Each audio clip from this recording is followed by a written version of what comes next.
Sabay-sabay natin alamin ang mga kaganapan na nangyayari sa ating bansa.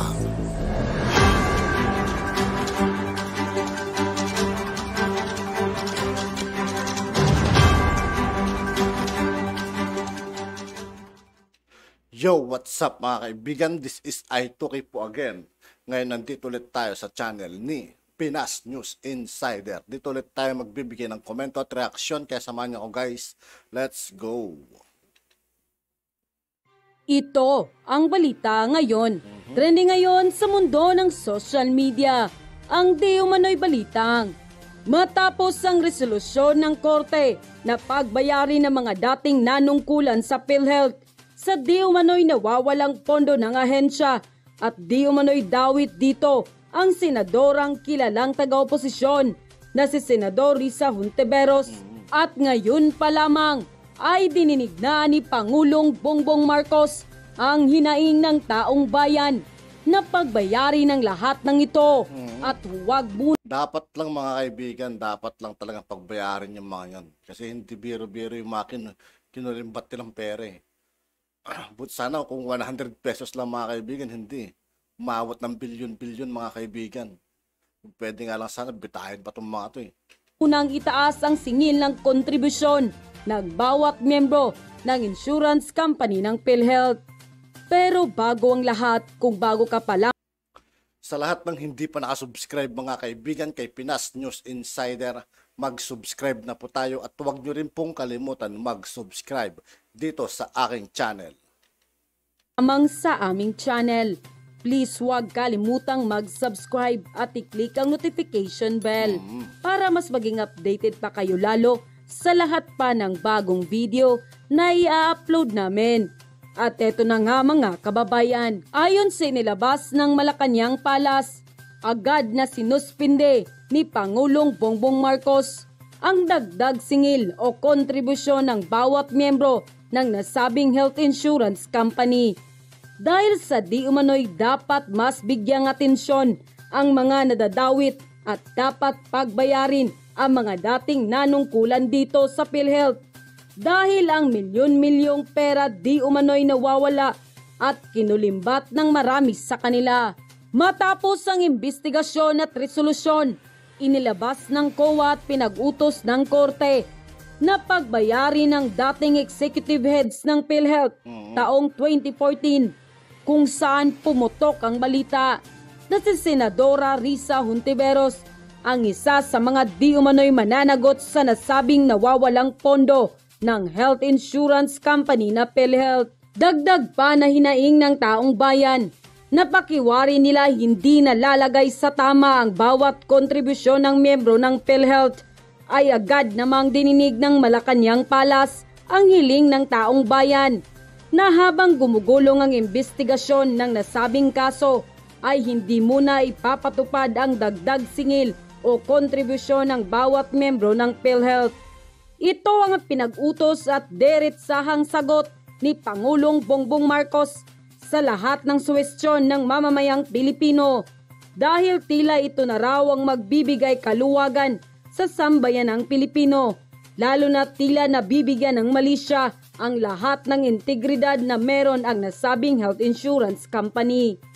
Ayon sa full report ng Inquirer.net, Marcos Jr. orders PhilHealth to suspend rate hike in 2023. President Ferdinand Marcos Jr. has directed the Philippine Health Insurance Corporation PhilHealth to postpone the increase of premium rates and income ceiling schedule to take effect this year, noting that the pandemic has caused many socio-economic hardship for Filipinos. A memorandum from the Office of the President signed by the Executive Secretary Lucas Bersamin and shared with reporters on Monday, ordered the deferral of a schedule hike in the PhilHealth premium rate from 4% to 4.5%. It likewise halted the increasing of the income ceiling of the members, paying the highest contribution from 80,000 to 90,000 in 2023. Quoted, "In light of the prevailing socio-economic challenges, brought about by the COVID-19 pandemic and to provide financial relief to our countrymen amidst these difficult times. Please be informed that the President has directed the PhilHealth to suspend the above-mentioned increase in premium rate and income ceiling for calendar year 2023, subject to applicable laws, rules, and regulation. End quote. Ayon mismo sa memorandum na inilabas ng Malacanang Palace na pinangasiwaan ni Lucas Bersamin bilang Executive Secretary ni Pangulong Bongbong Marcos, mismong pinag-utos ni Pangulong Bongbong Marcos na huwag magtataas ng singil ang PhilHealth dahil bukod sa ito lamang ang pagpawi ng pamalaan sa bawat apektadong miyembro ng nasabing insurance company, ay dapat pa ring managot ang lahat ng taong nang abuso sa kanilang katungkulan. At naging Number 1 mga kaibigan, si Risa mga kaibigan, dapat managot yung mga yan. sangkot sa manumalyang mafia sa loob ng ahensya. At hindi dapat ang bawat miyembro ng PhilHealth ang magpasan ng kabigatan sa lahat ng ginawang paglulustay ng pera ng taong bayan. At dito'y dawit nga di umano ang isa sa kilalang kalaban ng gobyerno at miyembro ng oposisyon na si Senador Risa Hontiveros. Ang tanong, anong taon kaya si Risa Hontiveros napunta sa PhilHealth? Kasama kaya siya dun sa mga illegal? 2014? Tignan po natin. Ang dali lang po mag-search eh. Nung ako po ay nag-search, sinanong ko po si Google, when was Risa Hontiveros appointed? Ito po ang lumabas, no? Napunta po ako sa Facebook ni Senator Risa Hontiveros. Meron siyang pinabubulaanan dito, ha? Ito po merong pong sulat si Thinking Pinoy. Ayan, ano na yung Thinking Pinoy. Tapos tinatakan ni Senator Risa Hontiveros ng malicious. Huwag na natin pakialaman si Thinking Pinoy.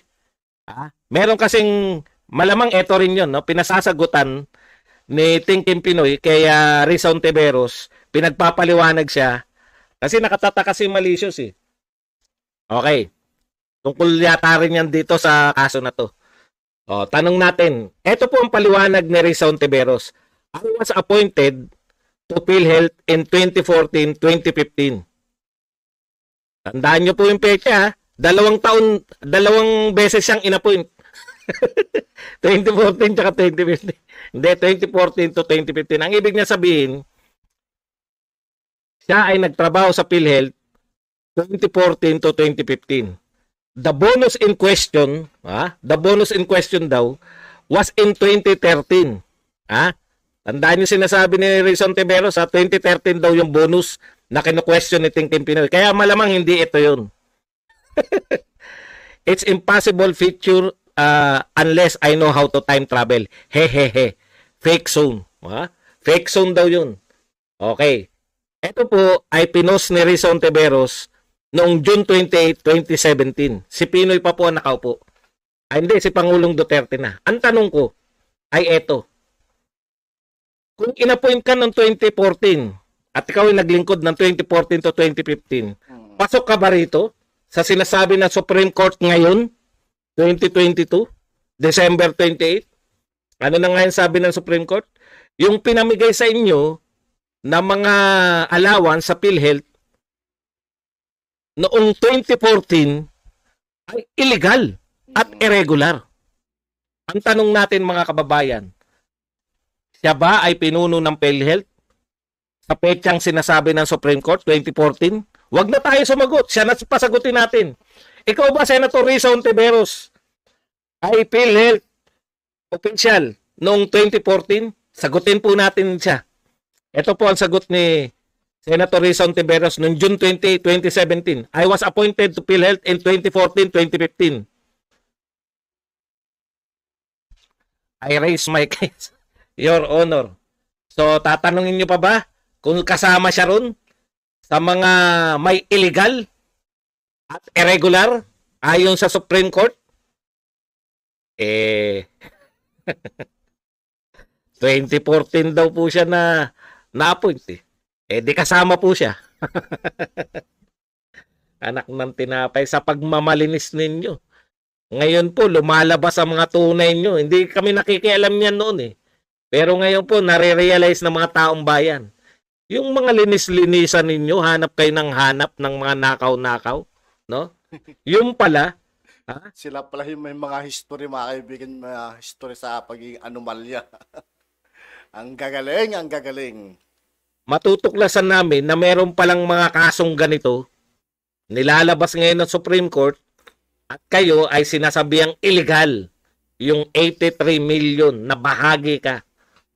Ayan po ang ating mga oposisyon. Napakagagaling sa salitaan, napakasanto. O ngayon mga kakamping, kayo na po magpasya. Supreme Court po nagsabi illegal yung binigay nilang mga allowance sa sarili nila. Sabihin yung mga hindi magnanakaw yung mga yan. Okay, punta po tayo sa ibang balita. Nakakagigil, no? 2014. Akala nyo kung magsipagsalita, akala mo mga santo eh. 2014. Alam pa ni Nika, oh, sabi ni Nika, nag-step down noong 2015 kasi naka-decode. 2014 po yung kino-question. Siya po ay bahagi nung 2014. Palagay na natin. Baka nagkamali yung Supreme Court eh. Baka siya yung tama eh. Palagay na natin na magkaiba o pareho yun. Tapos sinasabi niya na hindi pa siya bahagi. Eh anong ginawa mo nung ikaw yung namuno? Nung naging pinuno ka na ng PhilHealth, anong ginawa mo ron? Sa mga questionable na allowance na pinagbibigay. Palagay mo nang hindi ka kasama. Eh anong ginawa mo nung natuklasan mo? O hindi mo natuklasan? Hindi mo natuklasan? Anong klase kang leader? Kung lahat alam na may nakawan, ikaw lang hindi nakakalam. Kung makapuna kasi kayo sa Todo deny na lang, ano, play safe. gobyerno, parang anlilinis ninyo. No, ngayon natutuklasan yung mga gababantot na pinagagawa ninyo. Supreme Court pa. Lumalabas na po yung mga hindi nating akalaing kaya nilang gawin. Sila yung sabi na magnanakaw, walang katapusan, no? Kung ilan libong beses na sa bibig nila na pati nga yung Maharlika Wealth Fund na yan, nanakawin. Siguro, yun na nasa isip nila, kaya alam nila. Kung sila may pagkakataon, tong mga dilawan at kakamping na to, nanakawin nila yan. Kaya bukang bibig nila, nanakawin lang yan. At yun na nga mga kababayan, At yun nga po mga kaibigan, dito po nagtatapos ang ating reaction video. Muli ako po si I2K ng Sundalo ng Dunggalo at 811. Maraming salamat sa patuloy na pagsuporta. Yeah, peace out.